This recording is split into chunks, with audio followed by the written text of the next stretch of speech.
comment prier pour son conjoint. Ce que je voudrais déjà nous dire, c'est que très souvent, on parle de nos problèmes de foyer à nos meilleurs amis, à la CP, à son poteau. Et puis, on est surpris de voir que les choses ne se passent toujours pas bien.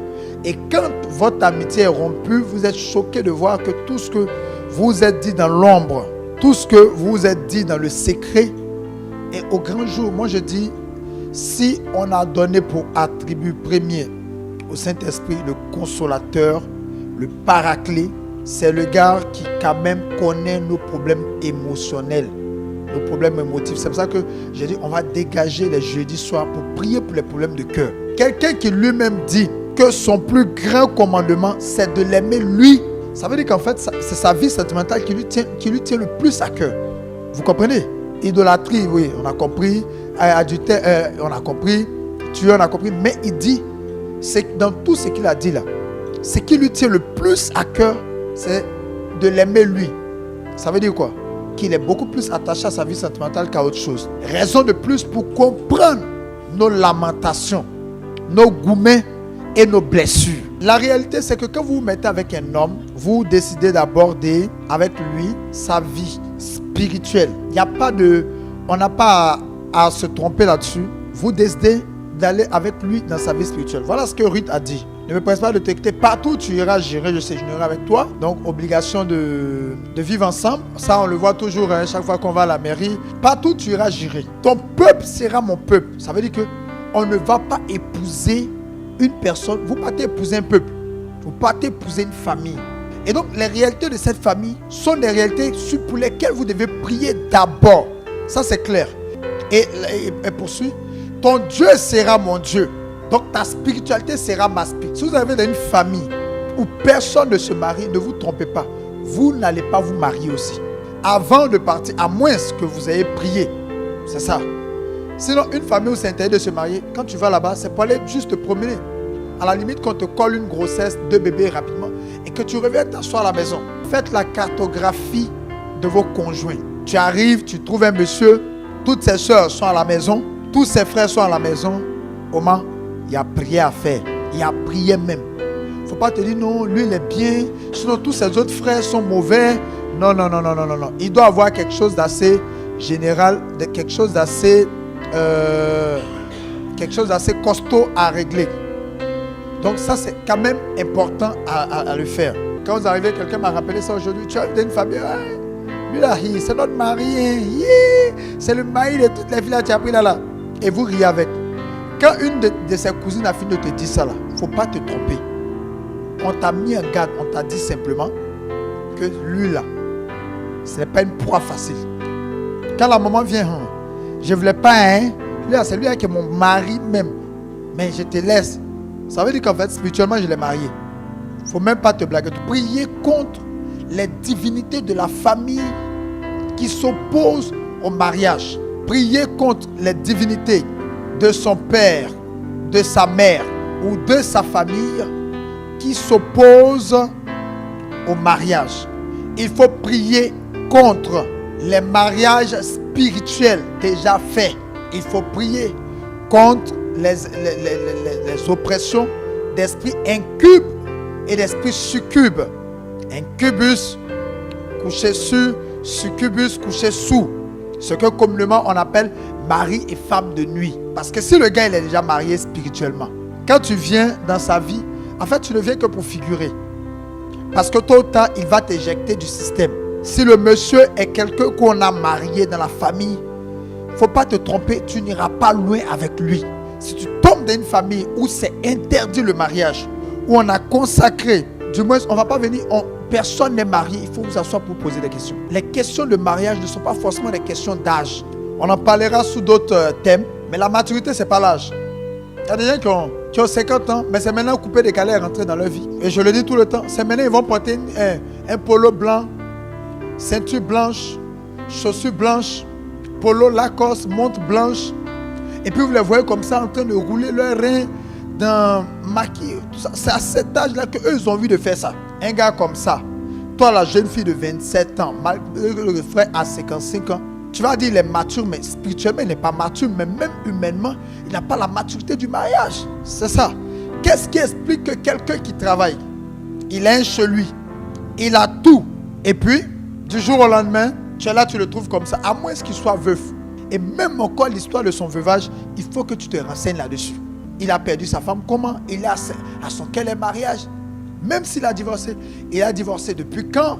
Qu'est-ce qui est à l'origine de son divorce? Je vous en prie, mes sœurs, ne pensez pas que votre envie de vous marier qui fait que le mariage est comme une compétition peut régler les problèmes. C'est qui chez nous en Côte d'Ivoire, on dit c'est qui arrive à Mac-Lacla. Ça peut arriver à Mac-Loclo. Ne vous trompez pas.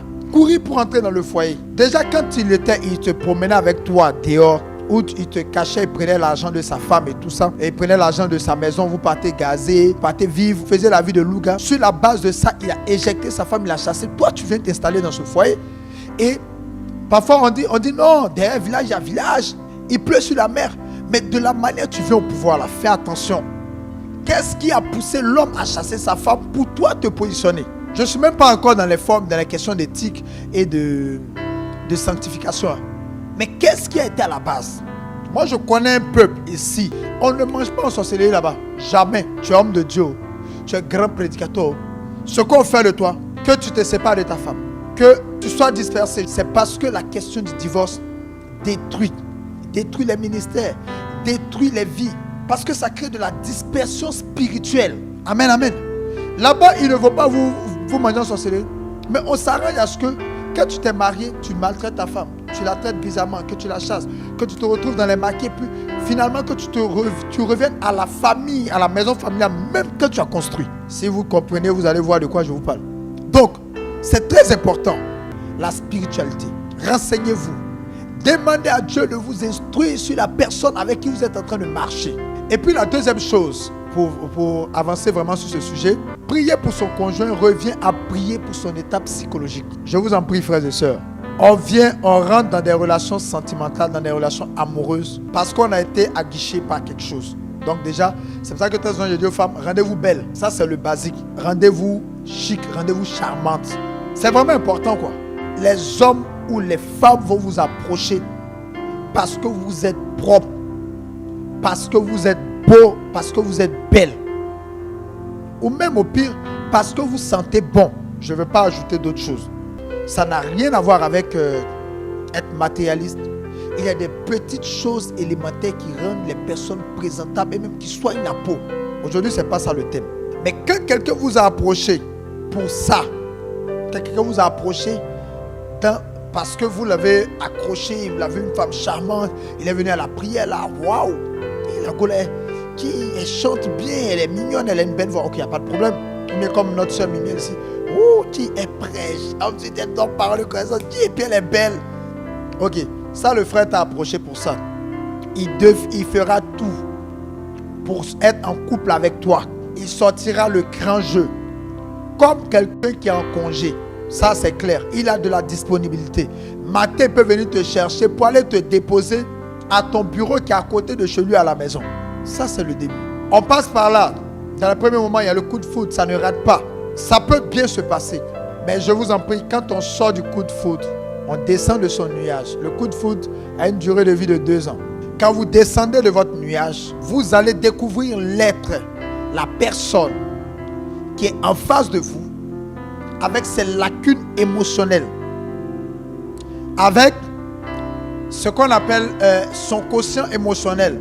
Donc, il y a des gens qui ont un quotient émotionnel vide, il y a des gens qui ont un quotient émotionnel rempli, il y a des gens qui ont un quotient émotionnel déséquilibré, il y a des personnes qui sont instables. Si tu dois prier pour ton conjoint, déjà observe-le, apprends à connaître ce qu'il a traversé, apprends à découvrir ce qu'il a vécu. Apprends à connaître quelle est sa perception même de la notion de mariage. Mieux, cherche à en savoir plus sur son histoire et ce qu'il a vécu comme blessure. Quelqu'un m'a dit, oh, ton frère il est compliqué. Il est comme ci, il est comme ça. On ne parle même pas. J'ai dit le modèle d'homme marié qu'il a eu. J'ai eu à voir son père dans son enfance. Son père était quelqu'un de rigide. J'ai presque jamais vu son père en train de rire avec ses enfants. Ne lui en veux pas. Il ne donne que ce qu'il a reçu. Donc la deuxième chose pour laquelle on doit prier pour nos conjoints. Comment prier pour ton conjoint que tu ne retrouves plus, à qui tu n'arrives plus à parler? Prie pour sa guérison intérieure. Prie pour ses blessures. Prie pour ce qu'il traverse.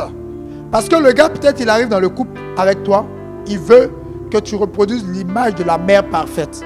Tu as envie d'avoir un homme chic avec qui vous sortez, vous vous amusez, tu vois. Donc lui, il n'a pas connu maman. Donc où il est là? Il veut une go maman. En se mettant en couple, c'est une maman qui partait chercher. Lui, il ne partait pas chercher une dame qui va. Donc, quand on a fait de oui, on n'a qu'à sortir un peu, on n'a qu'à l'assigner. Tu vois, le gars, il est bizarre, il est perdu parce qu'il ne sait même pas de quoi tu lui parles. Il trouve que ça, c'est utopique, c'est vraiment, c'est de la rêverie, c'est tout sauf la réalité. Comme il y en a par exemple qui viennent avec des femmes, mais qui cherchent en elles des mamans. Ou simplement, des gens ont vécu, ont rencontré une fille qui les a martyrisés, qui les a amenés à ne jamais croire en la femme. Je donne un exemple simple. Le gars vivait avec une femme qu'il a attrapée en train de coucher dans leur chambre avec un autre mec. Un tel mec aujourd'hui, tu es venu, tu es mis en couple avec lui. Même si c'est à l'église, même si c'est au 15-22, vous vous êtes rencontrés, tu penses qu'il a quelle image de la femme? Tu penses que, peut-être même parfois tu es là aujourd'hui, c'est de la compensation ou alors il cherche à guérir de son choc ou de sa déception. Comme beaucoup de femmes ont donné leur virginité à un homme qui après a joué avec elles, elles ont une mauvaise image. Beaucoup ont été en couple avec des filles. Elle donnait l'argent au mec. Elle donnait l'argent au mec, ou du moins, le gars donnait l'argent à la go partait donner l'argent plutôt à d'autres gars. Un gars comme ça, il arrive, tu dis qu'il ne te fait pas de cadeau. Il ne te donne pas l'argent. Il est avare. Même le transport, 2000 francs que les païens la demandent, même il refuse de te donner. Mais c'est parce qu'il a une histoire. Priez pour la guérison intérieure de vos conjoints. Je crois qu'il faut rappeler à Dieu la parole qu'il a dite. Quand vous êtes déjà mariés, là je ne parle pas d'égo égard. Matthieu 19, versets 5 à 6. L'homme devra quitter son père et sa mère, s'attachera à sa femme. Si vous devez prier pour votre homme, quand vous êtes déjà marié, présentez ce passage à Dieu. Moi j'ai souvent dit aux gens, quand vous êtes à la Sainte Eucharistie, quand l'hostie est levée, offrez votre relation. C'est le plus grand autel. Offrez votre relation à Dieu quand l'hostie est levée. Pour les catholiques, Marie a sauvé un mariage qui partait à la catastrophe. Jean chapitre 2. La prière du rosaire aidera. Si vous n'êtes pas catholique, ce n'est pas grave. Ne vous fatiguez pas avec. On ne va pas vous obliger à faire ce en quoi on croit. Jean chapitre 2. Il faut demander à la Vierge Marie. Ils n'ont plus de vin. Le vin de l'amour, du love, de l'attention a disparu de mon couple. Présentez ça à Marie. Et puis les saints qu'on a présentés avec lesquels on a prié pour briser. Souvenez-vous, Sarah a perdu jusqu'à 7 maris.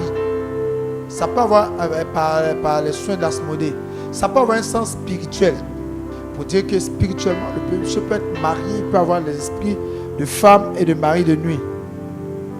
Donc, c'est l'archange Raphaël qui a servi sa prière, c'est l'archange Raphaël qui est venu intervenir pour briser le joug de cet esprit Asmodée. Asmodée intervient même pour détruire aussi les cheminements, quand les cheminements deviennent sérieux. Quand vous êtes là à vous cacher, aller vous coucher ensemble dans un hôtel et tout ça, il n'y a même pas de problème, parfois ils vous laissent faire. Mais dès qu'il y a une décision sérieuse de mariage qui commence à être engagée, vous allez voir que les disputes commencent, les palabres commencent. Dès que vous vous engagez à aller voir les parents, les choses commencent à être détruites. Demandez à l'archange Raphaël. Donc, archange Raphaël, la prière Marie, Matthieu 19, verset 6. Sans compter les premiers points que j'ai déjà soulevés, priez pour la délivrance de votre conjoint, pour briser les liens de famille, pour briser toute forme d'oppression démoniaque qui empêcherait son mariage. Ne l'est pas vous jeter dans les bras de quelqu'un comme ça parce que oui, il est grand, il est en forme, il a des tablettes. Non. Je vous en prie, les tablettes ne sont pas solides parfois. C'est très important. Priez pour l'état psychologique et intérieur de votre conjoint. Parce que si c'est un homme blessé, vous allez subir les affres de ses blessures. Vous allez subir les blessures de cet homme durant tout votre parcours. C'est-à-dire que vous allez avoir une vie de palabre, parce qu'il ne vous transmettra que ce qu'il a reçu. Priez pour la guérison intérieure de votre conjoint. Priez pour que Dieu le stabilise. Priez pour que Dieu le guérisse. Si les chrétiens, emmenez-le, ou aussi les chrétiens, emmenez-la à suivre des sessions chrétiennes, des sessions de prière, des sessions de guérison intérieure. Vous allez voir que ça va emmener la personne à la guérison intérieure. Alors ça, on ne peut pas prier avec amertume pour quelqu'un, avec mépris pour quelqu'un, et espérer avoir un résultat. Mais comment sauver son couple? Mais la réalité, c'est quoi? C'est que parfois, certains couples sont sous l'emprise d'un envoûtement. Qu'est-ce qui fortifie un envoûtement? C'est la haine. Qu'est-ce qui fortifie un envoûtement? C'est le mépris. Est-ce que j'ai souvent demandé aux femmes, est-ce que tu peux faire palabre avec un fou? Ça n'existe pas. Donc parfois ton homme commence à avoir des comportements, des agissements qui te blessent. Mais parfois il faut réfléchir pour voir, est-ce qu'on ne lui a pas lancé un sort? Est-ce que spirituellement on ne l'a pas amené, on ne l'a pas envoûté? Et ce qui fait qu'il commence à avoir une attitude qui n'est pas bonne. Dans ce cas, vous devez pouvoir supporter. Demander la patience de Dieu. Ne pas et le voir comme quelqu'un qui a besoin d'aide. Elle a clairement dit quelqu'un qui a besoin d'être aidé. Priez pour lui avec compassion parce que vous n'allez jamais vous mettre en colère contre un fou. Quelqu'un qui est sur un envoûtement n'est pas forcément lui-même. Même quand il est propre, clean, vous voyez, ce n'est pas forcément ça. Donc ça, c'est un peu mon résumé sur comment prier pour son conjoint.